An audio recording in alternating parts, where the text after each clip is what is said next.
Amnistiya aktının tətbiqi müddəti bu qərar qüvvəyə mindiyi gündən 19 dekabr 2025-ci il tarixdən etibarən 4 aydır və bu müddət ərzində amnistiya aktı əhatə dairəsinə düşən şəxslər barəsində tətbiq ediləcək. Naxçıvan Muxtar Respublikası Ədliyyə Nazirliyinin yerli icra və probasiya qurumlarında icraatlarına daxil olan və amnistiyanın təsir dairəsinə düşən yerli işlər üzrə amnistiya aktının tətbiqi davam edir. Naxçıvan Muxtar Respublikasının Ədliyyə Nazirliyinin icra və probasiya qurumlarında amnistiya 158 nəfər barəsində tətbiq edilmişdir. Həmin bu 158 nəfər şəxsin içərisində 122 nəfər prokurorluq orqanlarının nəzarəti, prokurorluq orqanlarının razılığı ilə icra məmurları tərəfindən, digər 36 şəxs barəsində isə icra məmurlarının müvafiq məhkəmələrə verdiyi təqdimatlar əsasında, məhkəmələrin qəbul etdiyi qərar əsasında cəzadan azad edilmişdir. Həmçinin amnistiya aktı ümumi olaraq Muxtar Respublika üzrə bu günədək 137 nəfər məhkuma da şamil olunub.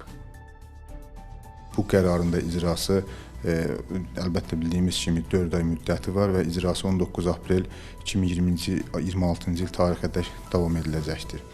137 nəfər məhkuma şamil edilmişdir. Bunlardan 62 nəfəri cəzadan azad olunmuş, digər 75 nəfəri isə cəzasının çəkilməmiş hissəsi 6 ay azaldılacaqdır.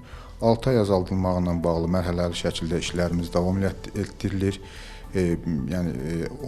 Məhkumlar barəsində təqdimlər hazırlanaraq məhkəmələrə təqdim olunur və məhkəmələr tərəfindən cəzası 6 ay azaldılır.